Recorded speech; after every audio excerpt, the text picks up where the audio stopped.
Bonjour friends, good evening everyone. So that's really a jump today that I decided to take about 10 minutes ago. I wasn't playing and I just had this urge to say, let's come in. I'm supposed to have dinner with my children in about 30, 40, 50 minutes. And I just said, let's do that. So welcome to this new episode of Intimate Conversation with Ilanit. Always bringing mindfulness into everyday life, trying to see life through a mindful eyes, and trying to bring some teaching, understanding, having exchange on question and answer. And of course, if anybody today is interested to come live for some spiritual guidance, I will do that as well, whether through the chat or just by clicking the link at the top of the description to come into the studio and just say hello and maybe get your little gift for the day, for the week. So I am Ilanit. I'm a mindful and intuitive life coach that has been offering her services for more than 20 years, and even before that, in a more unassuming way. Studied different things that range from classic psychology to spiritual modalities, just to tune into my intuitive and empathic nature, to provide people with really understanding that life maybe has a manual and that each one of us are players that must maybe understand a little bit more about the game itself and themselves, their personal journey, so they can really master life, become the best version of themselves, and fulfill not only their personal purpose, but the global purpose of all humanity. So the reason I decided to come today, it is Mother's Day. And of course, I would like to wish all the ladies out there uh, to have hopefully a beautiful day to celebrate and be celebrated. But in days like this, I am the type of person, just like Valentine's, that cannot stop myself to think about what about the other people, the one that don't celebrate or are not celebrated. Maybe because mom is not around, or maybe it is not around because crossed over, or not around because the dynamic between the two doesn't exist, and it can go in both ways, whether we are a parent or we're a child. And in those moments, I like to remind myself about certain very important idea about life and how things work. We need to carry within us the deep certainty, the deep belief that everything that is happening in our lives doesn't happen to us, but for us. And I see my incense is blowing this way today. The AC is blowing. So frankincense, my favorite. Um, so just to remember that even difficult relationship, difficult situation, they're here to serve a purpose. Understanding that we're all in a journey of growth and a spiritual fulfillment of the soul, and that every situation, the exciting one and the most challenging one, are part of a big picture that are not always understood by us right away, but are forcing us in order to pass the event, pass the challenge of a relationship, to look within us. What is it here to teach us? How can we grow out of it? How can we manifest things that we will not have manifest if life were different?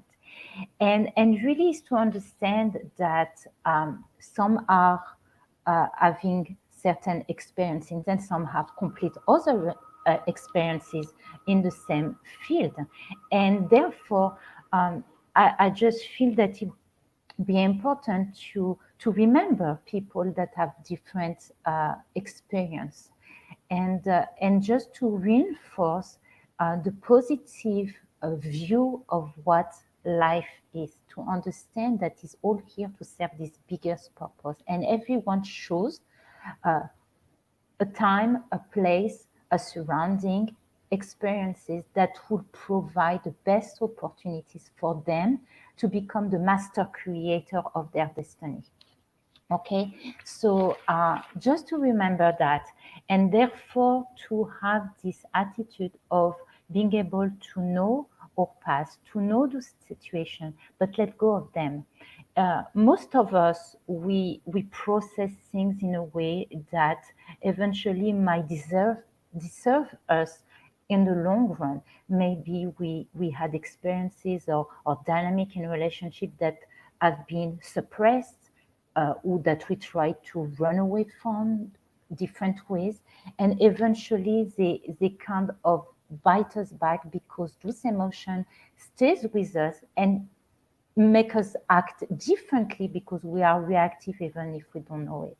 I know for myself, I always like to say, uh, spiritual teachers have been themselves on their own journey of growth and understanding. And many times they will have experiences that are very similar and might have happened many years before than the people they are working with. And really, I think for myself, the best uh, thing that I can offer is my own personal experience. We cannot just help people out of things that we read in a book. They need to resonate with us. And that's why, the most beautiful thing is to have trust that we will meet the student that we can benefit to. And for me, in the work that I do in coaching and private coaching, is really to bring people into that place that they can understand themselves using different tools to create their life path and their soul journey, to really being able to understand how they are selected a certain scenario. Always different possibility can take place, but there is some big lines, some major point that can help you understand that this is the character that you created, the movie that you say, this is the type of story I would like to experience because this is what's going to help me solve so and so and so. And so there will be experiences that have an impact in our lives. There will be people that have an impact in our lives. But if we are just living into the negative feeling that they have caused, as well as and that we cannot treat it as the same way we would treat a positive experience that help us elevate ourselves, then we stay stuck in the past, and then we cannot fulfill what the lesson was here to teach us and what was there for us to grow. So I just see here I have a few people that say hello and like. So, hey Monica, I'm glad you're here. And Aura is here. Oh, Aura, so happy to see you. Fantastic. So yeah, like I said, I didn't make any plan. I know that a lot of my friends, they are on the shy side and they will not come live, and that's okay. Um, but like I say, for me, I'm learning more and more. Even though what I do is really, I think, my sole purpose and really what I love to do. Uh, there is always some time, like everything in life, we have those moments that we feel things work always. Sometimes we feel they are not manifested properly, and we might doubt, okay, what is happening? Why is it not growing more? But I had a teacher that was always saying we need to be able to be in a place where we have the same attitude towards things that seemingly are make us feeling good and are good, with the things that don't make us feel good and supposedly are not good, because our senses tend to lie to us. We don't know the difference between, just because our emotion doesn't mean it is the truth. Something, many times we heard people think that we're going through experiences that were challenges and realize that was the best thing that happened to them and helped them grow tremendously, while something very good keep us, in a very comfortable place. So we need to be able to take every situation as they come, and think that it's all good.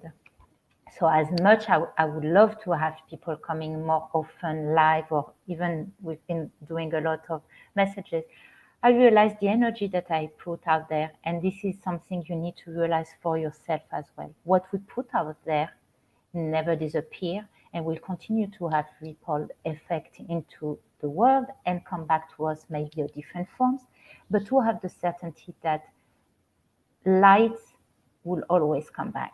Okay, so like I said, if you were celebrating today or you were not because maybe your relationship with your mother was challenging, or maybe because mom is not there today, is to realize that there's another dimension, and this is what I wanted to add. There's another dimension about what we call mother or father.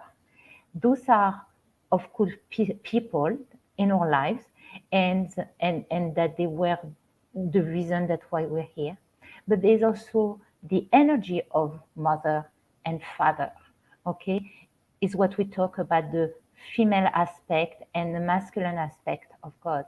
When we talk about the female aspect, the mother, we talk about this energy that is just like a mom, more protective, that is here to really hold us when we need it the most, to hold us and to have much more mercy into the way they looked at us, even if we might do certain mistake or sometimes we might have certain attitude.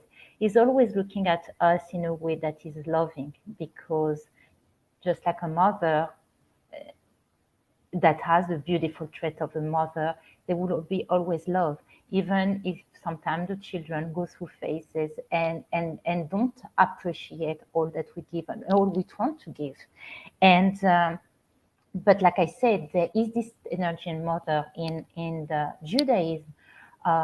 There many mothers figures, the patriarch and the matriarch, and one of the mother for me stick out. They are actually two sides of the coin. They are the two sisters, Leah and Rachel.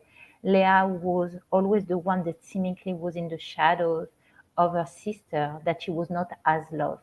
And we learn when we go deeply into the secret of the Torah and the Bible, what from the teaching of Kabbalah, that Leah represents the concealed self, the love that we give, the beautiful action that we do that are in the shadows, and that maybe are not noticed and maybe not appreciated for what they are. And then we have Rachel, that eventually seemingly had always a very difficult life and never received what she deserved to receive, the love of her life. She died early in age on the road, it says. And it actually said that the reason why she chose to be buried on her own, alone, on the road out of the land of Israel, for example, is she says is because she wants to stand there to be able to welcome all her children that maybe were lost at some point until they come back home. And these are the different mother figures that are showing that the energy of a mom can take different place, and even though sometimes it is not valued the same way. And ultimately, each one of us must learn to give that love to ourselves. We need to become our mothers, we need to become our fathers, we need to become our lovers and give that love to us and not wait from an external forces. And like I said at the end, it is something that somehow I did myself through the years, learn to forgive the people of our lives, because to remember, and this will be probably the conclusion for today, that we are all on our journeys of growth, parents and children. And at any given time that we meet with each other, we only can give what we have at this moment, where we at. And so knowing that, to have much more compassion with one another, that we are all in this journey, that life is something that we try to figure, and that eventually, hopefully, one day we will be able to have the revelation and the removal of all the shield that create separation, that create negativity, and that we'll see that connection and that divine love that exists between us, that we all are part of the oneness of the universe. So, not seeing anyone today, just wanted to see if anybody, I think this is where I will end. Thank you, Christopher, for being here. This is where I will end this live. I just want to remind you that I'm usually coming live every Tuesday at 8 p.m. Eastern Time, 5 p.m. Pacific Time. Usually come with a topic for the week. Didn't work on it yet, so didn't have anything that was revealed to me, and do my homework and come Tuesday night. I also, take on a call and just share intuitive guidance. So please share with your friend, share the link, like the page, the comments, put some comments, if anything interests you, please feel free to let me know, and I will try to create some material and bring some material to enlighten on topic that interests you. I am a person of service. I definitely here just for really doing the spiritual work. You can find more of my information. I just would like to share that for whoever is listening right now. I can be reached on Facebook at IC by Ilanit. This is also my number, my email. And just to remind you that I do have a book available on Amazon named Kids Do. And really, even though it is a children's book, I think it's for the children from 7 to 120 and beyond, telling us about what is the ultimate job of our soul, why we're here, and how we can do that with the seven secret keys of light that I share in there. So thank you for all of those that have been listening. It was lovely. It made me feel happier to do that, because this is the secret. As we share, we are the first one to receive. So thank you for having me. Please share the video, and for whoever will see it, at a later time, hope you enjoy, and that I will see you soon. We'll have a full classroom on Tuesday, and being able to communicate with each other and recharge each other, so we can do a lot of good and spread a lot of love and light into this world. Thank you, everyone. I wish you a beautiful evening, beautiful week, and I'll see you soon.